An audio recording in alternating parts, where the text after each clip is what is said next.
বক্তা নামের প্রবক্তা সোশ্যাল মিডিয়াতে অপপ্রচার করে যাচ্ছে যে কোরবানি করা ওয়াজিব, এটা কোরআন হাদিসে কোথাও নেই।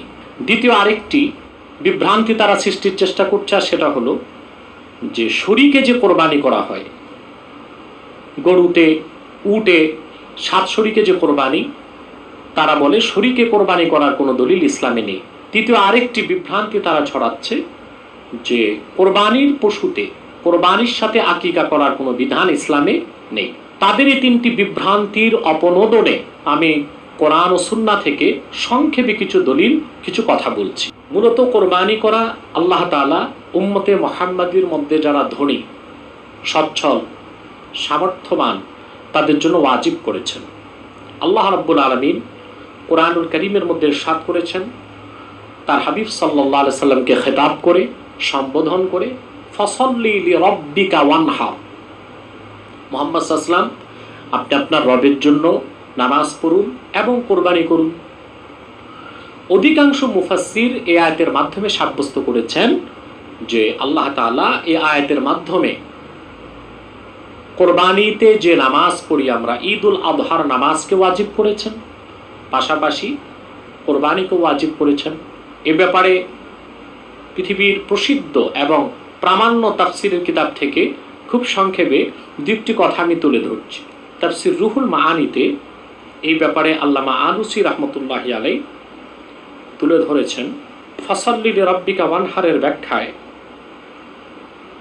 ওয়ানহারের ব্যাখ্যায় আল্লামা মাহমুদ আলুসি রাহমাতুল্লাহ তুলে ধরেছেন 30তম খণ্ডে, ওয়াল আকসারুন আলা আন্নাল মুরাদা বিন নাহর নাহরুল আদাহি واستدل به بعضهم على وجوب الأضحية لمكان الأمر مع قوله تعالى فاتبعوه।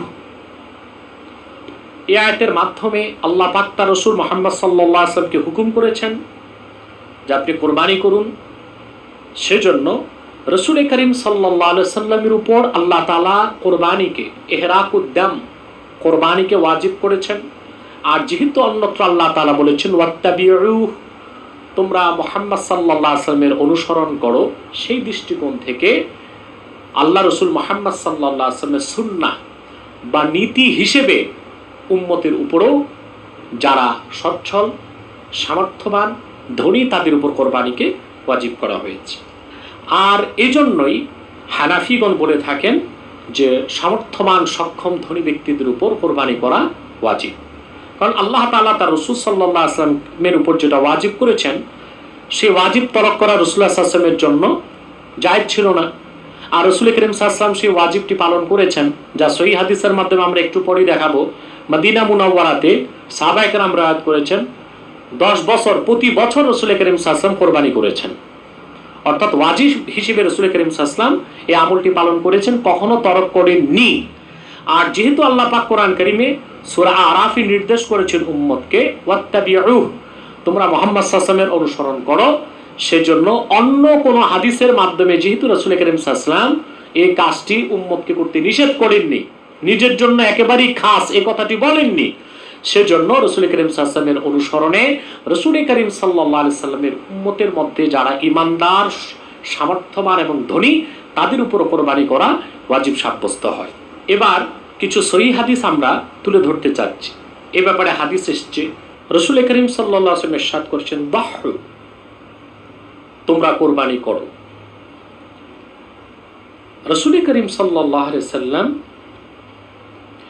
নির্দেশ করেছেন তোমরা কোরবানি করো, ফাইন্নাহা সুন্নাতু আবিকুম ইব্রাহিম আলাইহিস সালাতু ওয়াস সালাম, কারণ এটা তোমাদের মহিমান্বিত পিতা হযরত ইব্রাহিমের সুন্নাত। আমার আলাইহিস সালাতু ওয়াস সালাম, সাহিবুল বাদায়ে লেখেন, আমার আলাইহিস সালাতু ওয়াস সালাম বিত-তাদহিয়া ওয়াল আমরুল মুতলাকু আনিল কারিনাতি ইয়াক্তাজিল উজুবা ফি হাক্কিল আমাল। রাসূল করিম সাল্লাল্লাহু আলাইহি ওয়াসাল্লাম উম্মতের ধনী এবং সামর্থ্যবানদেরকে নির্দেশ করছেন কোরবানি করো। আমরে মুতলাক, বিনা মুকাইয়াদ যে হুকুম করা হয় নাসে কোরআনের মাধ্যমে, নাসে হাদিসের মাধ্যমে, তা সবসময় ওয়াজিবকেই সাব্যস্ত করে। অতএব ধনী ব্যক্তিদের উপর কোরবানি করাকে রাসূল করিম সাল্লাল্লাহু আলাইহি ওয়াসাল্লাম ওয়াজিব করে দিয়েছেন। হাদিসটি ইবনে মাজাহ তার সুনান ইবনে মাজাহ কিতাবুল আদাহি বাবু সাওয়াবিল উদহিয়াতে রওয়ায়াত করেছেন, হাদিস নাম্বার 3127, এবং ইমামে বাইহাকি সুনান কুবরা কিতাবুদ দহায়াতে হাদিসটি উল্লেখ করেছেন। অতএব কোরবানি করা এটা হানাফিগণের যে মত ওয়াজিব, সেটা কোরআন সুন্নাহরই মত, এটা হানাফিদের ব্যক্তিগত কোনো মত নয়। কোরআন ও সহিহ হাদিসের বিপক্ষে যে কিভাবে লামাযহাবী সম্প্রদায় নিজেদেরকে আহলুল হাদিস দাবি করে, সেটা আমাদের ভাবতেও অবাক লাগে। এবং এই ব্যাপারে আরও হাদিস রয়েছে হাদিসের কিতাবের মধ্যে, আমরা সে হাদিসটিও খুব সংক্ষেপে উল্লেখ করে দিচ্ছি। আল্লাহ রাসূল সাল্লাল্লাহু আলাইহি ওয়াসাল্লামের আরেকটি হাদিস আল্লামা ইবনুল হুমাম ফাথুল কাদিরের মধ্যে উল্লেখ করেছেন। ফাথুল কাদির নবম খণ্ডের 521 পৃষ্ঠায় হাদিসটি তিনি উল্লেখ করেছেন। রাসূল করিম সাল্লাল্লাহু আলাইহি ওয়াসাল্লাম ইরশাদ করেছেন, মান ওয়াজাদা সিআতান ওয়া লাম ইউদাহি ফালা ইয়াকরুবান্না মুসাল্লানা। এই হাদিসটি উল্লেখ করেছেন ইবনু মাজাহ, হাদিস নাম্বার 3123, ইমাম হাকিম তার মুস্তাদরাকে, আহমদ বিন হাম্বল তার মুসনাদে, এবং দারাকুতনি তার মুসান্নাফে হাদিসটি উল্লেখ করেছেন। রাসূল করিম সাল্লাল্লাহু আলাইহি ওয়াসাল্লাম ইরশাদ করেছেন, যে ব্যক্তির সক্ষমতা আছে, যে ব্যক্তির সামর্থ্যবান, কোরবানি করার সক্ষমতা আছে, সে যদি কোরবানি না করে, সে অধম ব্যক্তি যেন অবশ্যই আমাদের ঈদগাহে উপস্থিত না হয়। যদি কোরবানি করা সুন্নত বা নফল হতো, বা এখতিয়ার উমুরে এখতিয়ারি অর্থাৎ ঐচ্ছিক কোনো বিষয় হতো, তাহলে রাসূল করিম সাল্লাল্লাহু আলাইহি ওয়াসাল্লাম এত ওয়াঈদ বা এত ধমকের সুরে উম্মতকে সাবধান করতেন না যে যে ব্যক্তির সক্ষমতা আছে, যে ব্যক্তির সামর্থ্য আছে, সে যদি কোরবানি না করে, সে যেন অবশ্যই আমাদের ঈদগাহে উপস্থিত না হয়। এই ধরনের ওয়াঈদ বা ধমক সুন্নতের ক্ষেত্রে আসে না, কোনো ওয়াজিব আমলের ক্ষেত্রেই আসে। এবং এই হাদিসটি ইমাম হাকিম উল্লেখ করেছেন তার মুস্তাদরাকে, ইবনু মাজাহ উল্লেখ করেছেন সুনান ইবনে মাজাতে, আহমদ বিন হাম্বল উল্লেখ করেছেন তার মুসনাদে, দারাকুতনি উল্লেখ করেছেন। এবার আমরা দ্বিতীয় বিষয়টিতে চলে যাচ্ছি, আর সেটা হলো যে শরীকে কোরবানি করা যাবে কিনা। আমরা দেখতে পাচ্ছি লামাযহাবী বন্ধুরা ঢালাওভাবে বলছেন, চ্যালেঞ্জ করছেন, আমরা যে 7 শরীকে কোরবানি দিয়ে থাকে মানুষ, বকরি খাসিতে 1 শরীক, একজনই, সেখানে কাউকে শিরকা, কাউকে কর্পোরেট করার কোনো সুযোগ নেই। কিন্তু উট, গাভী, বলদ, ষাঁড়, এগুলোতে 7 শরীকে কোরবানি দেওয়া যে জায়েজ, এই আহলে হাদিস দাবিদার লামাযহাবীগণ তা স্বীকার করছে। তার থেকেই বোঝা যায় আসলে তাদের সাথে হাদিসের কোনো সম্পর্ক নেই, কোরআনেরও কোনো সম্পর্ক নেই। অনেকেই তাই রসিকতা করে তাদেরকে বলে থাকে তারা আহলে হাদিস না আহলে হদস।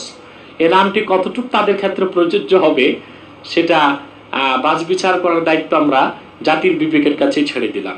শরীকে কোরবানি করার ব্যাপারে সুস্পষ্ট হাদিস সহিহ মুসলিমের মধ্যে আছে, এবং একটি নয়, একাধিক হাদিস। আমি সরল প্রাণ মুসলমানদের ঈমান আকীদা রক্ষা এবং কোরবানির তাৎপর্য মাহাত্ম্যের ক্ষেত্রে তাদের যেন সন্দেহ না আসে, সেজন্য কয়েকটি সহিহ হাদিস সহিহ মুসলিম থেকে তুলে ধরছি। রাসূল করিম সাল্লাল্লাহু আলাইহি সাল্লামের কয়েকটি হাদিস ইমাম মুসলিম তুলে ধরেছেন সহিহ মুসলিমে।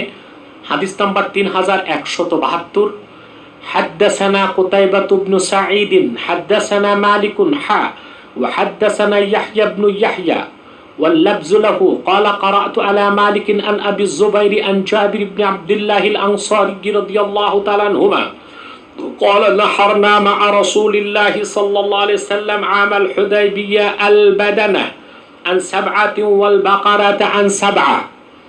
সহিহ মুসলিমের হাদিস হযরত জাবির ইবনে আব্দুল্লাহ আল আনসারী সাহাবী ইবনে সাহাবী বর্ণনা করেছেন। সহিহ মুসলিম হাদিস নাম্বার 3172 এবং পরিচ্ছেদ নাম্বার হচ্ছে 62। জাবির ইবনে আব্দুল্লাহ আল আনসারী রাদিয়াল্লাহু তাআলা আনহুমা তিনি বর্ণনা করেন যে আমে হুদাইবিয়া সন্ধি হয়েছে যে বছর, সে বছর আমরা আল্লাহ রাসূল মুহাম্মদ সাল্লাল্লাহু আলাইহি ওয়াসাল্লামের সঙ্গে হুদাইবিয়াতে কোরবানি করেছি, এবং 7 জনের পক্ষ থেকে একটি উষ্ট্রি, 7 জনের পক্ষ থেকে একটি গরু বা গাভী। তাহলে স্পষ্ট বোঝা যাচ্ছে যে সাহাবায়ে কেরাম, আল্লাহর হাবিব নূর নবীজি মুহাম্মদ সাল্লাল্লাহু আলাইহি ওয়াসাল্লামের উপস্থিতিতে সাহাবায়ে কেরাম 7 শরীকে একটি উট কোরবানি করেছেন, 7 শরীকে গাবী কোরবানি করেছেন। আল্লাহ মাযহাবী ভণ্ডরা বলছে 7 শরীকে কোরবানির কোনো হাদিস তারা খুঁজে পায়নি। সহিহ মুসলিমে আরেকটি হাদিস এসেছে 3177 নম্বর হাদিস, অবিহি قال حدثنا يحيى بن يحيى أخبرنا هشيم عن عبد الملك عن عطاء عن جابر بن عبد الله قال كنا نتمتع مع رسول الله صلى الله عليه وسلم بالعمرة فنذبح البقرة عن سبعة نشترك فيها। এখানে একেবারে গাভীর কথাই এসেছে। আজ জাবের থেকে বর্ণিত, এখানে ইখতিলাফুল আলফাজ, শব্দ ভিন্ন এসেছে। তিনি বলেন যে আমরা আল্লাহ রাসূল সাল্লাল্লাহু আলাইহি ওয়াসাল্লামের কাছে সাথে হজ্জে তামাত্তুর নিয়ত করে আমরা আল্লাহ রাসূল সাল্লাল্লাহু আলাইহি ওয়াসাল্লামের সাথে মুতামাত্তি, তিনি বলেছেন হজ্জে তামাত্তু যারা করেছেন তাদের কথা বলেছেন, আমরা উমরা করেছি। উমরার পরে ফানাযবাহুল বাকারা, মানে হজ শেষ করে ফানাযবাহুল বাকারা আন সাবআতিন নাশতারিকু ফিহা, আমরা গাবী কোরবানি করেছি এবং একটি গাবী কোরবানি করেছি 7 জনের পক্ষ থেকে। নাশতারিকু ফিহা, সেক্ষেত্রে আমরা শরীকে করেছি, যা হাদিসে স্পষ্ট সাব্যস্ত হয়ে যায়, যা হযরত জাবের রাদিয়াল্লাহু তাআলা থেকে বর্ণিত, যে আল্লাহ রাসূল নবী মুহাম্মদ সাল্লাল্লাহু আলাইহি ওয়াসাল্লামের সাথে আমরা উমরা করেছি আর আমাদের নিয়ত ছিল হজ্জে তামাত্তু। আমরা উমরার পরে নাযবাহুল বাকারাতা আন সাবআতিন, আমরা গাবী কোরবানি করেছি 7 জনের পক্ষ থেকে। নাশতারিকু ফিহা, সেক্ষেত্রে আমরা শরীকে কোরবানি করেছি এবং 7 শরীকে, এবং সেটা গাভীর কথা স্পষ্ট হাদিসে এসেছে যে 7 শরীকে গাভী কোরবানি করেছি, জবা করেছি। তাহলে শরীকে কোরবানির কথা স্পষ্ট এবং 7 শরীকে কোরবানির কথা স্পষ্ট সহিহ মুসলিমের একাধিক হাদিস থেকে সাব্যস্ত। তারপর কি করে তারা বলছেন যে কোরবানি 7 শরীকে করা যাবে না, জবা কোরবানি 7 শরীকে করা যাবে না, হাদিসে কোথায় আছে? এই প্রশ্নগুলো তারা যেটা করছে, লামাযহাবীরা বিভ্রান্তি কেন ছড়াচ্ছে, আমি আধা মিনিটে হলেও আমাদের আজকে আলোচনার শেষ অংশে তা বলে দেবো ইনশাআল্লাহ। এখন তৃতীয় বিষয়টিতে আমরা চলে যাচ্ছি, কোরবানির সাথে আকিকা করা যাবে কিনা। এই ক্ষেত্রে নির্ভরযোগ্য হানাফি আইনশাস্ত্র, যা অত্যন্ত অথেন্টিক এবং প্রামাণ্য, কয়েকটি কিতাব থেকে আমরা দলিল দিচ্ছি। ফতোয়া কাজী খান 3য় খণ্ডের 247 পৃষ্ঠাতেও এই মতটি এসেছে এবং আরেকটু বিস্তারিত এসেছে। সেখানে এসেছে ওয়ালাউ নাওয়া বা'দু শুরাকাইল উযহিয়া ওয়া বা'দুহুম হাদিয়াল মুতআ ওয়া বা'দুহুম হাদিয়াল কিরান ওয়া বা'দুহুম জাযাআ আস-সাyd ওয়া বা'দুহুম দামাল আকিকা লিওয়ালাদাতি ওয়ালাদিন উলিদা লাহু ফি আমিহি যালিক জাযা আনিল কুল্লি ফি যাহিরির রিওয়ায়া وعن محمد رحمه الله تعالى في النوادر كذلك ونبي يوسف رحمه الله تعالى في الأماني أنه قال الأفضل يكون الكل في جنس واحد فإن اختلفوا وكل واحد متقرب إلى الله تعالى جاز وعن أبي حنيفة رحمه الله تعالى أنه قال أكره ذلك فإن فعلوا جاز। কাজী খানের মধ্যে স্পষ্ট এসেছে যে কোরবানিতে যদি কোনো শরীকের এক শরীকের এক নিয়ত থাকে, যেমন কোন শরীক নিয়ত করলো হাদিউল মুতআহ, তামাত্তু হজকারী হিসেবে সে কোরবানি দিচ্ছে, এই নিয়ত থাকে, কিংবা কারো যদি হজ্জে কারেন হয়, কেরান হজ করেন, সে হাদি হিসেবে যদি কোরবানি দেন, কিংবা কেউ যদি মুহরিম অবস্থায় শিকার করে ফেলেন, তার কাফারা হিসেবে কোরবানিতে শরীক হন,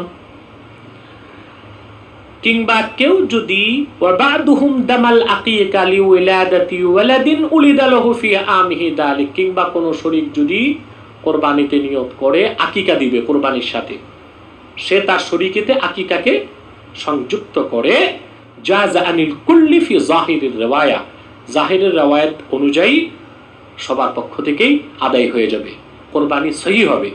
এবং একই মত ফতোয়া শামী 9ম খণ্ডের 472 পৃষ্ঠাতেও আল্লামা ইবনে আবিদিন শামী রাহমাতুল্লাহ উল্লেখ করেছেন, পূর্বের ফতোয়ার কিতাবগুলোর মতোই তিনিও লিখেছেন 472 পৃষ্ঠায়, ওয়াকাযা লাউ আরাদা বা'দুহুমুল আকিকাতা আন ওয়ালাদিন ক্বাদ উলিদা লাহু মিন ক্বাবল লিআন্না যালিকা জিহাতুত তাকাররুবি বিশুকরি আলা নি'মাতিল ওয়ালাদ।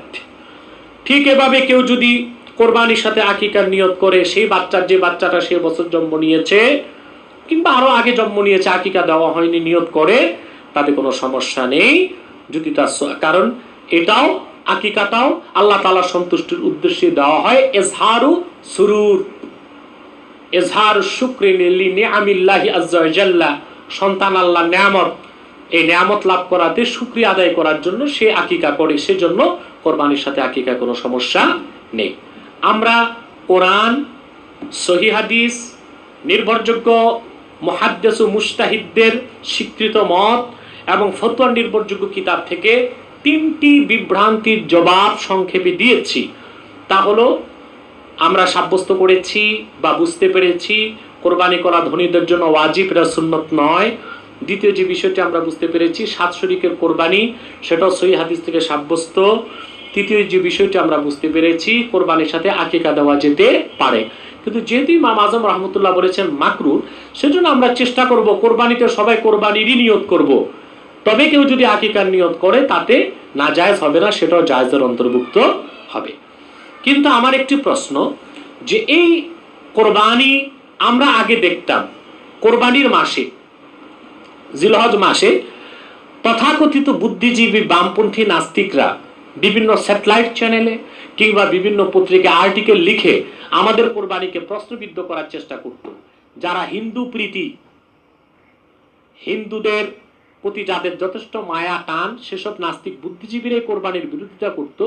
যেভাবে লক্ষ লক্ষ পশু হত্যার কি মানে হতে পারে, এত রক্তপাতের কি প্রয়োজন হতে পারে, সেটা স্বাভাবিক যে বামপন্থী নাস্তিকরা বা ভারতের টাকায় যারা বুদ্ধিজীবী হয়েছে তারা কোরবানির বিরোধিতা করবে, এটা একটা স্বাভাবিক বিষয়। কিন্তু কোরবানির মতো এত তাৎপর্যপূর্ণ, এত ফজিলতপূর্ণ একটি অত্যাবশ্যক ইবাদতকে নিয়ে কথিত আহলে হাদিস দাবিদার মাযহাবীরা এখন এই সন্দেহ সৃষ্টি কেন করছে?